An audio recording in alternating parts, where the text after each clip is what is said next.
Sa shpesh duhet të laheni me shampo dhe si të zgjidhni atë që i përshtatet flokut tuaj?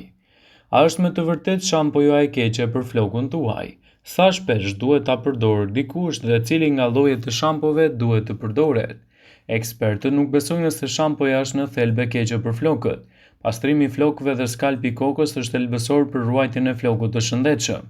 Është e vërtetë që shampo mund të heqë vajra natyral që mbrojnë në çdo gjendër në flokun dhe lëkurën e kokës, por mos e lani shpesh. Orari ideal i shampos për çdo person do të varet nga një sër faktorësh. Këto përfshijnë strukturën, llojin e flokut, pavarësisht nëse jeni të trajtuar me kimikate, nivelin e aktivitetit, medikamentin dhe motin. Ekspertët këshillojnë që nëse doni të keni flok të shëndetshëm, atëherë nuk duhet ta aplikoni shampon më shumë se 3 herë në javë. Dhe nëse merreni me sporte, duhet ta lani më shpesh. Vëmendje: informacionet në këtë video kanë për qëllim që të plotësojnë, të mos zhvendësojnë